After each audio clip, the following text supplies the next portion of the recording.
द्विवेदी और स्वागत है आपका हमारी खास पेशकश चर्चा में। चर्चा के तहत आज हम एक बार फिर दो विषयों पर बातचीत करने जा रहे हैं। पहला विषय है तो देश से संबंधित, लेकिन उसकी प्रतिक्रिया अंतर्राष्ट्रीय हो रही है, इसलिए उस पर बात करना बेहद जरूरी हो गया है। वहीं दूसरा विषय सियासी है। देश के संदर्भ में राज्यसभा चुनाव को लेकर तमाम राज्यों में जो खींचतान चल रही है, जोड़ जुगाड़ चल रही है, पकड़ने धकड़ने की जो कार्रवाइयां चल रही हैं, उसको लेकर बातचीत करेंगे। लेकिन पहला विषय खासा संजीदा है। हमारा पहला विषय है नुपुर कुसुरवार या सुलह की दरकार। संदर्भ इसका यह है कि भारतीय जनता पार्टी की प्रखर प्रवक्ता है नुपुर शर्मा। पहले भाजपा की थी, आजकल भाजपा से निलंबित कर दी गई हैं। 6 साल के लिए उनको निलंबन का आदेश अभी हाल ही में जारी किया गया है। नुपुर शर्मा ज्ञानवापी मसले को लेकर तमाम चैनल्स पर बेहद मुखर थी और उस मुखरता के दौरान एक बहस के दौरान उन्होंने पैगंबर मोहम्मद साहब के सम्मान के खिलाफ कुछ बयानबाजी कर दी। शुरू के 2-3 दिन तो कुछ नहीं हुआ, पर उसके बाद एक ट्विटर के माध्यम से उनके बयान को वायरल किया गया और उसकी प्रतिक्रिया देश की सीमाओं को लांघते हुए अंतर्राष्ट्रीय हो गई। और प्रतिक्रिया के तौर पर तमाम इस्लामिक देशों के द्वारा आक्रामक प्रतिक्रिया सामने आई। नतीजा ये हुआ कि वहां पर रह रहे तमाम भारतीयों के संदर्भ में खतरे का आशंका बढ़ गई। दूसरी तरफ वहां पर कुछ भारतीय मालों के बहिष्कार के भी घटनाक्रम होने लगे। सिलसिला इतना बड़ा कि भारतीय जनता पार्टी ने अचानक एक बयान जारी किया जिसमें बताया कि हम तो सभी धर्मों का सम्मान करते हैं। और उसके कुछ घंटों बाद ही नुपुर शर्मा और साथ ही दिल्ली के आईटी सेल के हेड नवीन जिंदल दोनों को पार्टी से बाहर का रास्ता दिखा दिया गया। लेकिन मामला यहीं पर थमा नहीं है। इसके बाद भी प्रतिक्रिया का दौर जारी है। चाहे कतर की बात करें, बहरीन की बात करें, कुवैत की बात करें, अलग अलग किस्म की प्रतिक्रियाएं हैं। राजदूतों को तलब किया जा रहा है, उनको तमाम तरीके से धमकाया जा रहा है।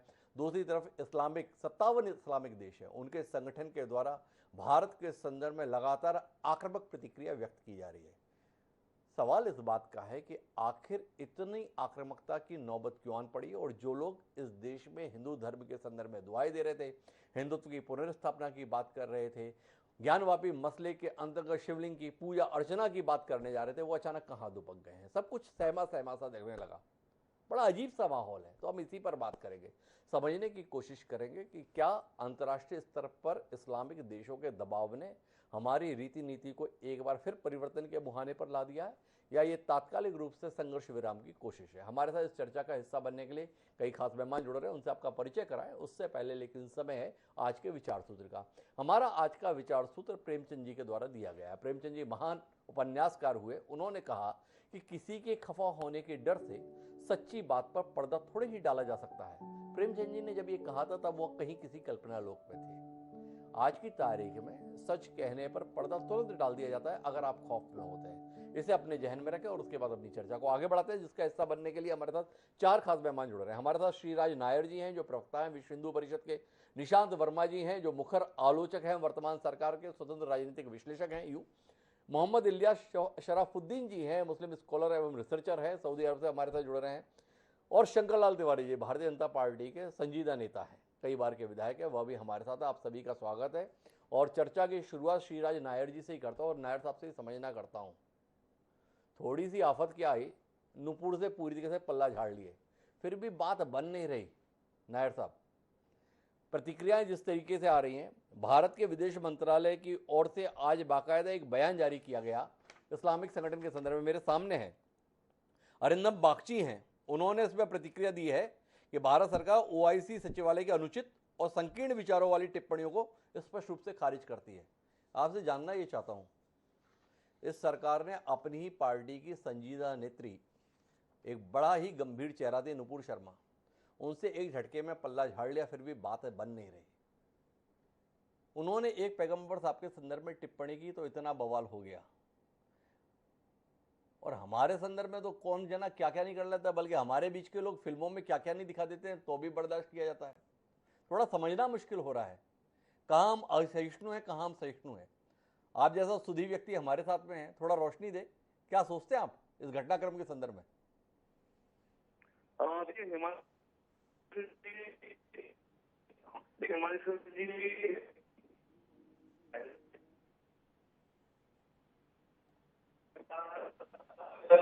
श्रीराज नायर जी से मेरा भी संपर्क नहीं हो पा रहा। नायर साहब, मैं दोबारा आता हूं, शायद तकनीकी तौर पर दिक्कत है, लेकिन शंकर लाल तिवारी जी मेरे साथ में, भारतीय जनता पार्टी के जिम्मेदार पदाधिकारी रहे हैं, विधायक रहे हैं, उन्हीं से समझने की कोशिश करता हूं क्या महसूस कर रहे हैं शंकर लाल जी अपनी पार्टी के तौर तरीकों को लेकर और अपनी सरकार के तौर तरीकों को लेकर? नहीं, कुछ नया नहीं है महसूस करने के लायक, जी पर ये सच है जी जिस तरह से इस्लामिक देशों के द्वारा जी एक देश के अंदर दूसरे देश के अंदर की बातें, अंदर के कुछ छोटे मोटे विवाद को लेकर के फतवा जारी किए जा रहे हैं, जिस तरह से उनके बयान आ रहे हैं, हरकतें आ रही है, आपने भी बताया, चैनल ने भी आपको बताया कि दूतावासों से बुला करके और उन्हें धमकाया जा रहा है और भारतीयों को भी वहां पर थोड़ी बहुत दहशतगर्दी दिखाई जा रही है। तो इससे ये बड़ा एकदम स्पष्ट हो रहा है कि कहीं न कहीं हिंदुस्तान के अंदर कुछ तत्व ऐसे हैं, जी मैं सभी समाज को नहीं कह रहा हूँ, जी पर कुछ तत्व ऐसे हैं जिनके बारे में हमेशा ये कहा जाता रहा कि विदेश से पालित है, पोषित है, विदेशी फंडों से जीते हैं और उनके इशारे पर, उनकी रणनीति पर देश के अंदर ये एक नए किस्म का कहीं जिहाद, कहीं कुछ ये करते, पर वो कभी सफल नहीं हुए, प्रयास उनका निरंतर जारी है। और इसके बावजूद आज जब उनने ये सब हरकत की, अरे भाई एक बड़ी सीधी सी बात है, जी भारतीय जनता पार्टी के प्रवक्ता ने बहस के दौरान विवाद डिबेट हम सब अभी बैठे हैं, कई बार जाने अनजाने में भी कोई बात मुंह से निकल आती है जी और अगर अनजाने में भी उनसे कोई गलती हुई, गुनाह है, अनजाने में हो, ड्राइवर से एक्सीडेंट होता है, वो जानबूझ के नहीं करता है, कई बार अनजाने में ही होता है। तिवारी पर जो बात आप यहाँ पर बता रहे हैं अनजाने में कुछ हो गई, अपनी पार्टी के रीति नीति के निर्माताओं को क्यों नहीं कह पा रहे? एक बयान के पीछे 8 दिन बाद अचानक पार्टी को लगता है कि नहीं नहीं हम तो सभी धर्मों का बड़ा आदर करते हैं, हमारे लिए तो सभी धर्मों का प्रति बड़ा सम्मान है, और लिया और नुपुर शर्मा को पार्टी से बाहर का रास्ता दिखा दिया। शंकरलाल तिवारी जैसा प्रामाणिक कार्यकर्ता जिसने पसीना नहीं बल्कि अपना खून तक बहाया पार्टी को सींचने के लिए, ये देखकर कितना आहत है, कितना दुखी है नुपुर शर्मा का अस्त्र देख के। भाई साहब उसी का मैं जवाब देने की कोशिश कर रहा था। मैं ये कह रहा हूँ कि नुपुर शर्मा के मामले में जो अपन सोच रहे हैं कि पार्टी ने ऐसा क्यों कर दिया और ये पल्ला झाड़ लिया, ये स्थिति नहीं है। स्थिति ये है कि देश के अंदर यदि कोई ऐसी बात अनजाने जाने में किसी भी ढंग से जी किसी कार्यकर्ता के मुंह से निकली है, जो किसी पीर पैगंबर या सबके लिए जो सम्माननीय है, धार्मिक विषय है, उसमें यदि कोई बात उनसे निकल गई है तो उनसे जवाब तलब करना या उनको निलंबित करना, उनको पार्टी से निष्कासित नहीं किया गया, उनको इस घटनाक्रम को लेकर के तात्कालिक जिस ढंग से पार्टी के अंदर विचार होता है, वो सारा विचार मेरी जानकारी में नहीं है, पर विचार करके और उनको निलंबित किया गया है। और अमित शाह जी का भी एक बयान आया, अगर आप गौर करेंगे, गृह मंत्री जी का अभी 2 दिन में एक बयान इसी ढंग का आया है जी, हम सभी धर्मों का सम्मान करते हैं और इसके माध्यम से यही कहना है पार्टी का। नुपुर शंकर लाल जी मुझे कुछ साफ कह नहीं पा रहे, जिन नुपुर शर्मा के संदर्भ में जवाब तलब करते कोई जवाब मांगा नहीं गया। 8 दिन तक भारतीय जनता पार्टी के तमाम नेता नुपुर शर्मा के साथ खड़े दिखाई दे रहे थे, प्रवेश शर्मा उनके घर पर जा रहे थे। देवेंद्र फडणवीस एफआईआर दर्ज होने के बाद नुपुर शर्मा को फोन करके बोलते डरने की जरूरत नहीं, हम सब तुम्हारे साथ हैं। अचानक पता चला कि कोई साथ नहीं रहा। क्यों? तो मेरे साथ में इस पे टिप्पणी देने के लिए निशांत वर्मा जी, और निशांत जी आपसे समझना चाहता हूं क्या हो रहा है, देख पा रहे हैं आप, और आप क्या महसूस कर पा रहे हैं? डॉक्टर साहब 2-3 बातें बिल्कुल साफ है जी। नुपुर शर्मा के साथ जो हुआ वो बहुतों के साथ पहले हो जाना जी। माननीय नरेंद्र मोदी जी जो प्रधानमंत्री जी हैं, उनकी भाषण सुनिए रैली, उत्तर प्रदेश की रैली में बोलते हैं कि हमारा यूपी ऐसा है कि यहाँ खुदा है, वहाँ खुदा है और आगे खुदा है। यानी संकेतों में इनके सारे नेता फॉलोअर ऐसी बातें करते हैं जो एक धर्म विशेष के खिलाफ होती, इसमें कोई दो राय, कोई मना कर ही नहीं जी। और ये इनका पोलराइजेशन का मेथड है जी। मैं खुद हजारों टीवी चैनल डिबेट में, पूरे राष्ट्रीय चैनल में, आपके चैनल में मैंने इतने डिबेट किए और मैंने खुद एक्सपीरियंस किया है, अनुभव किया है कि ये लोग सांकेतिक तरीके से बहुत बुरा बुरा बोलते हैं। हमारे साथ पैनल में श्रीराज नायर जी है, वो भी बोलते हैं, तो मैं उनके साथ भी डिबेट कर रहा हूँ, लेकिन वो सांकेतिक होता है। जी अनफॉर्चुनेटली कभी कभी सांकेतिक से बात थोड़ी आगे चली जाती है जी और फिर वो जो मन में असली चीज होती है तो इतने वर्षों से दबा रहे होते हैं जी तो मुंह से निकल भी जाता है। मैं आपसे आपके माध्यम से पूरे देश और दुनिया को कह दूं कि किसी भी धर्म ग्रंथ या किसी भी धार्मिक महापुरुष के बारे में गलत बोलना मुझे भी ठीक नहीं लगता है। जी ये कहना ही बिल्कुल गलत है कि ये अनजाने में कहा गई बात है। ये बहुत समय से कहने की सोच थी जो मुंह से आखिरकार निकल। अब आता हूँ दूसरी बात। जी आपने कहा कि ये सारे जो इस्लामिक कंट्रीज है ये एक साथ क्यों इस तरीके से भारत के खिलाफ बिहेव कर रहे हैं। सर, ना बाबरी मस्जिद के बारे में, ना ज्ञानवापी के बारे में, ना मुजफ्फरनगर दंगों के बारे में, ना इस तरीके के हिंदू मुसलमान बात को लेकर के अंदर है।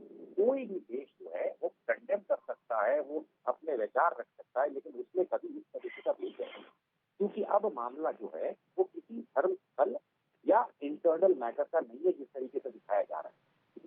पूरा का पूरा मामला धार्मिक किताब जिसको वो फॉलो करते हैं और उनके पैगंबर के बारे में हो रहा है। उस पैगंबर के बारे में हो रहा है जिसके कसीदे पढ़ते हैं श्री नरेंद्र मोदी के पुल बांधते हैं। हम सब देख चुके हैं ईद से लेके अलग अलग समय पे। तो ऐसे मामले ये मामला है कि हम जैसे ऐसे धर्म की कोई बाउंड्री नहीं होती कि आपने रेखा कर दी कि ये भारत है तो राम सिर्फ इस भारत के थोड़ी ना हुए, राम तो पूरे विश्व के हुए। तो मेरे राम के बारे में अगर कोई अमेरिका में गलत बोलेगा तो मेरे भारत को स्टैंड लेना चाहिए। उसी तरीके से अगर पैगंबर मोहम्मद के बारे में भारत से कोई गलत बोलेगा तो, और मैं तीसरी बात रखूं अपनी, जी डॉक्टर साहब, ये वही देश है हमारा जहाँ पे एम एफ हुसैन ने एक हिंदू देवी की ऐसा चित्र बनाया था जिसका मैं वर्णन नहीं करना चाहता। जी। उसको इसी भारतीय जनता पार्टी ने धक्के मार के हर हाल में इस देश से निकाला कर दिया था। उस आदमी का नाम था मकबूल फिदा हुसैन, एम एफ हुसैन। जी तो अगर किसी एक चीज का स्टैंड भारतीय जनता पार्टी का है कि अगर किसी भी देवी देवता या पूजनीय व्यक्ति या पूजनीय व्यक्ति भगवान के बारे में कर सकता है, अगर एक स्टैंड हो जाए तो धक्के मार के निकाल निशान जी सकता है। को इस बात पे आपत्ति है कि दोहरे चरित्र का प्रदर्शन क्यों किया जाता है, एक मामले में एक रवैया, दूसरे में दूसरा रवैया। लेकिन मैं जो बातचीत अधूरी रह गई थी उस पर वापस जाना चाहता हूँ श्री राज नायर जी के पास में।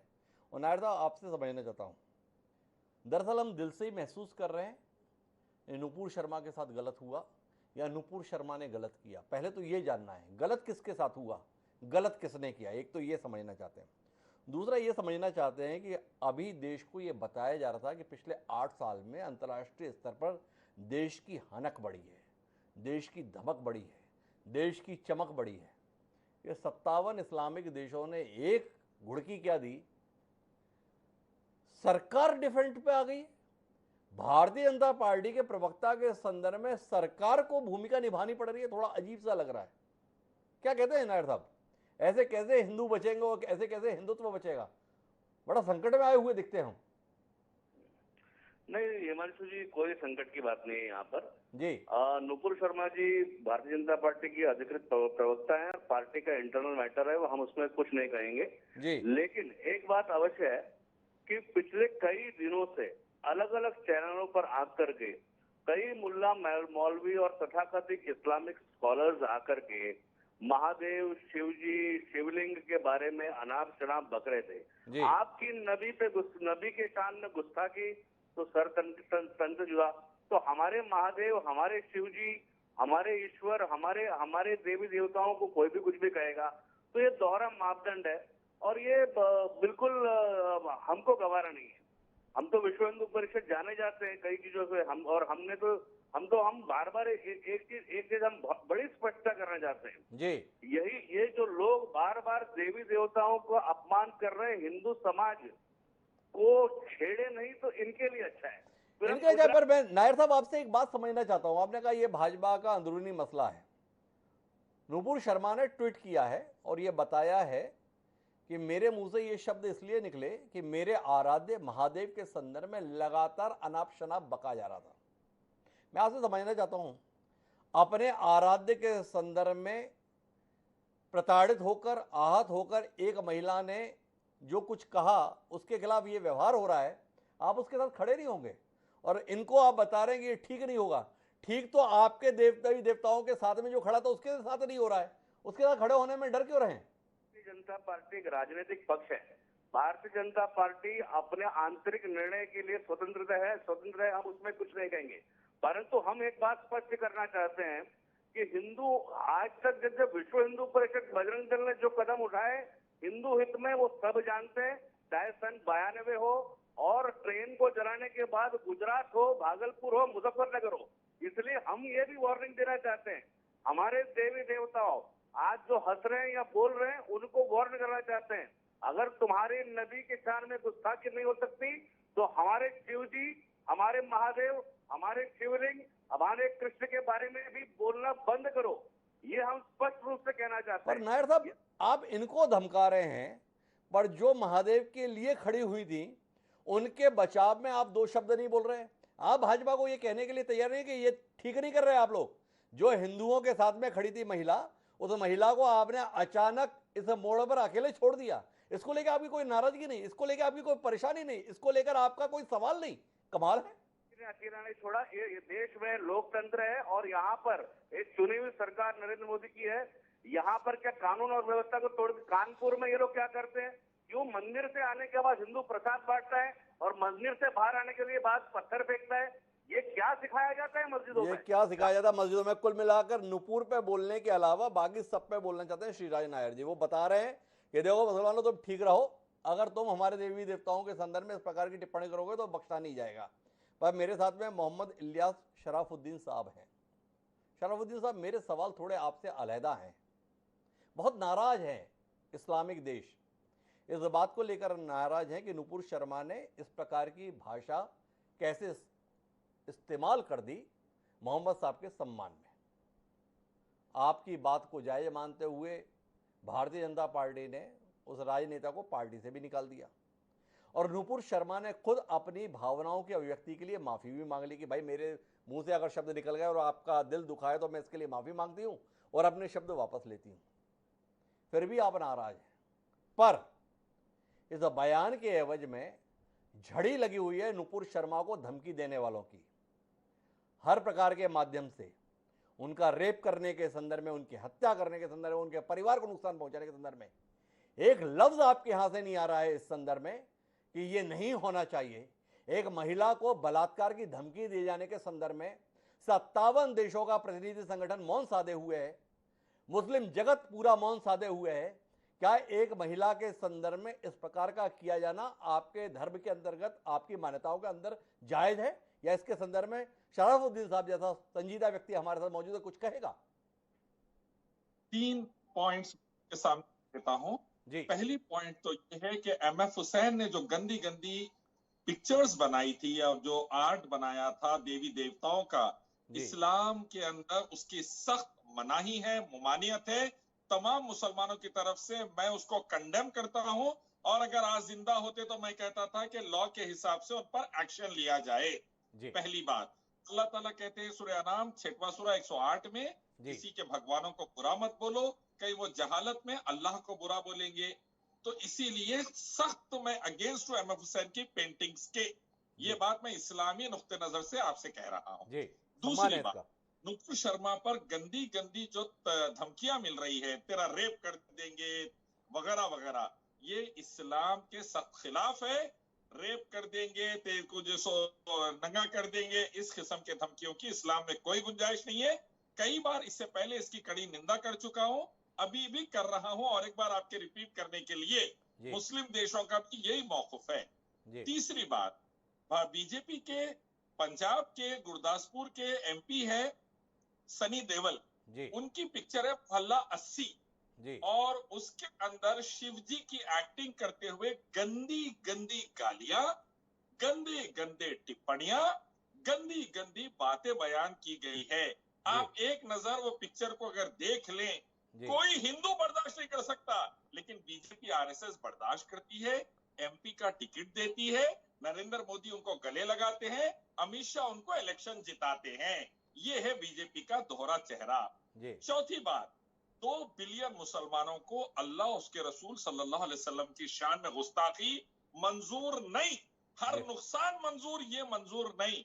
वैसे ही 100 करोड़ हिंदुओं को उनकी देवी देवताओं की शान में गुस्ताखी मंजूर नहीं, 200 करोड़ क्रिश्चियनों को उनके खुदाओं की जो वो मानते हैं उनकी शान में गुस्ताखी मंजूर नहीं। सिख भाइयों को अपने गुरुओं की शान में गुस्ताखी मंजूर नहीं।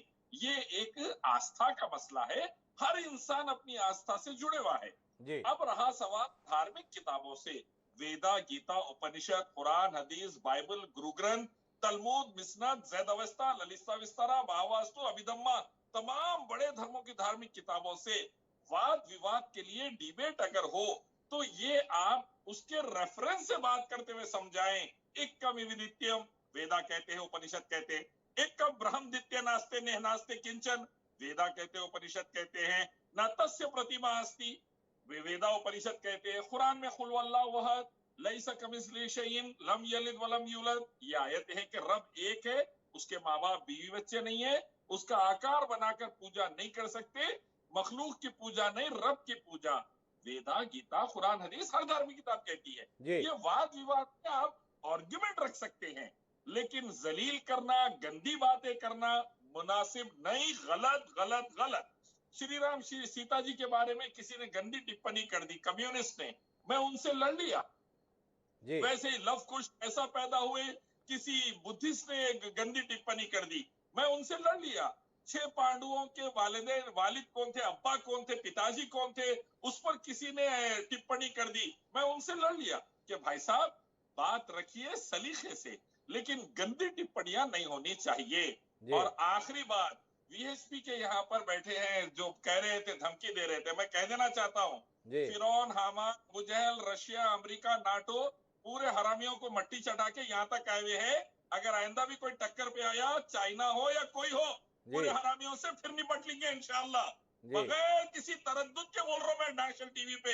हमारे को अल्लाह के अलावा किसी का डर नहीं है। आप मस्जिदा तोड़ेंगे, मस्जिदों पर हमले करेंगे, फसादों में मासूम मुसलमान बच्चों को मारेंगे, औरतों के पेट काट के निकाल के बाबू बजरंगी कहता है भाले पे मैंने बच्चे को चढ़ाया है टीवी पर, सुप्रीम कोर्ट उसको दे दे रहा है जमानत।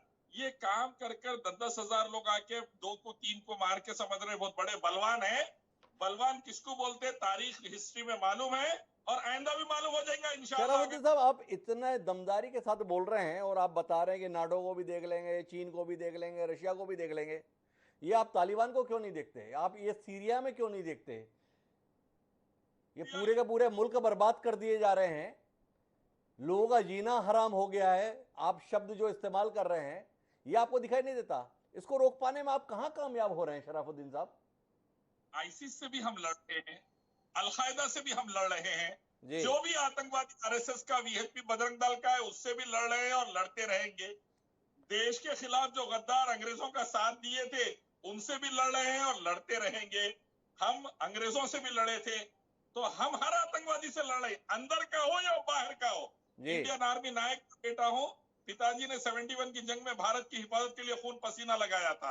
हम अपने भारत की और भारतवासियों की अमन और शांति और हिफाजत के लिए आइंदा भी खड़े रहेंगे। शराफुद्दीन साहब सारी बात बोल रहे हैं, लेकिन इसका कोई सही माकूल जवाब मुझे मिला नहीं।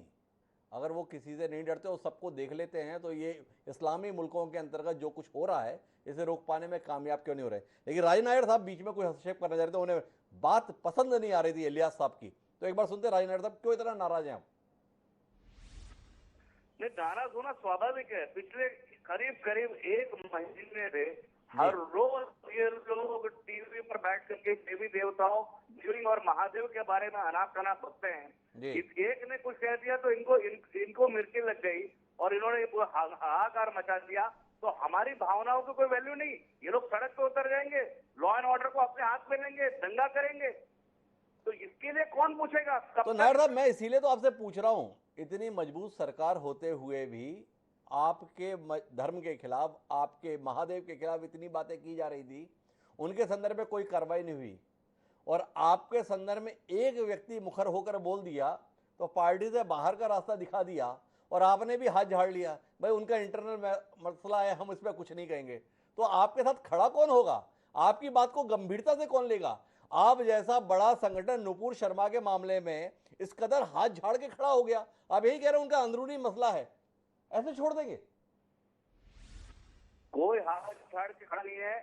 हम तो स्पष्ट रूप से कहते हैं, देखिए कुछ चीजें पॉलिटिकल पार्टी अपने अपने इंटरनल मैटर्स होते हैं, पर हमने कानपुर में भी क्या दंगाइयों के साथ कानपुर में क्या बर्ताव किया देखा, जहांगीरपुरी में देखा, बुलडोजर भी चल रहे हैं।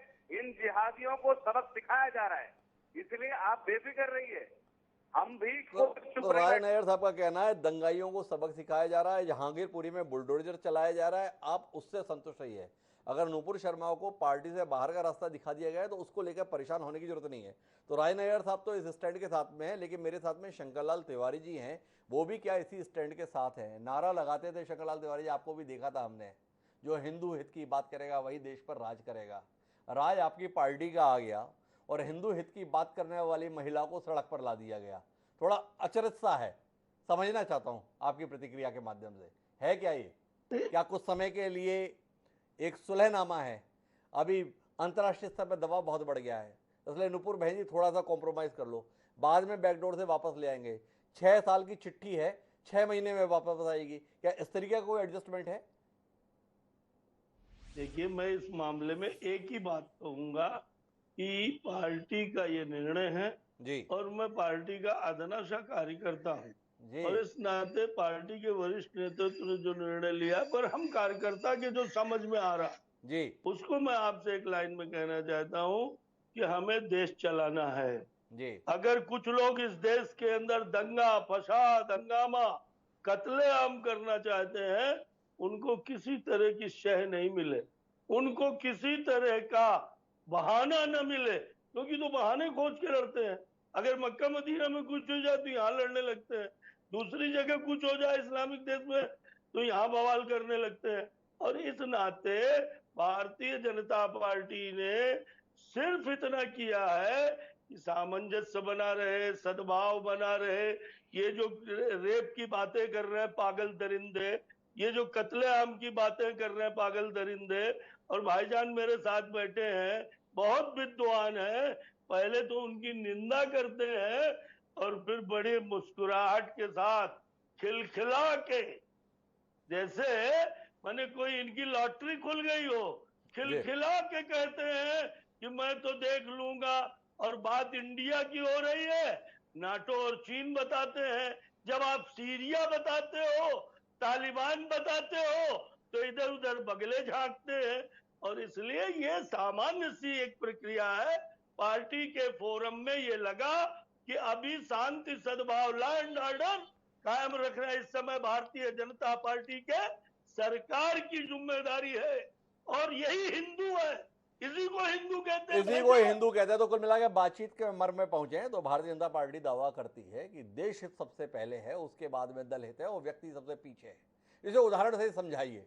तो कुल मिलाकर नुपुर शर्मा की कहानी अब भारतीय जनता पार्टी की पाठशालाओं में पढ़ाई जाएगी, जिसमें बताया जाएगा कि नुपुर शर्मा जो हिंदुत्व के संदर्भ में आगे बढ़ चढ़कर बोल रही थी, जब मौका आया तो हमने देश हित की खातिर उनको पार्टी से बाहर का रास्ता दिखा दिया। हमने ये साबित किया कि देश हित से बढ़कर कुछ नहीं है। भारतीय जनता पार्टी ये साबित कर पाने में कामयाब रही। उम्मीद है नुपुर शर्मा के संदर्भ में की गई कार्रवाई इस्लामिक देशों के अहम को संतुष्ट करेगी। इस्लामिक देश इसके माध्यम से भारत के संदर्भ में अगर कोई नकारात्मकता रख रहे थे तो उस नकारात्मकता को छोड़ देंगे। भारत के सांप्रदायिक सद्भाव के प्रति उनका भरोसा बढ़ेगा। भारत में अल्पसंख्यकों के हितों के प्रति उनकी निश्चिंतता बढ़ेगी। अगर इतना सब कुछ इस एक कार्रवाई के बदले में हासिल हो जाता है तो माना जाना चाहिए एक देश के संदर्भ में ये कीमत बहुत छोटी है। पर क्या वाकई ये सच है? इसके संदर्भ में इंतजार करना चाहिए। कुल मिलाकर अभी सरकार ने जितनी तत्परता इस संदर्भ में दिखाई है कि नुपुर शर्मा के खिलाफ कार्रवाई को उन्होंने इस्लामिक देशों को सूचित किया कि संबंधित पार्टी ने वो कार्रवाई कर दी है, उतनी तत्परता से इस समय जरूरत नुपुर शर्मा को सुरक्षा उपलब्ध कराने की भी है। जिस तरीके की धमकियां दी जा रही हैं और अतीत में इस प्रकार की धमकियों को जिस अंजाम तक पहुंचाया गया है, उसके मद्देनजर इस बात की सख्त जरूरत है कि देश अपनी बेटी की सुरक्षा के संदर्भ में वो समुचित कदम उठाए जो इस समय की जरूरत है। क्या सरकार ऐसे कोई कदम उठाएगी, जानने में हमारा इंतजार रहेगा। आप सभी मेहमानों का बहुत बहुत धन्यवाद इस चर्चा का हिस्सा बनने के लिए। समय एक छोटे से ब्रेक का, ब्रेक के बाद लौटेंगे तो सियासी मसले पर बात करेंगे। राज्यसभा का चुनाव चल रहा है, लोकसभा चुनाव से भी ज्यादा दिलचस्प हो रखा है।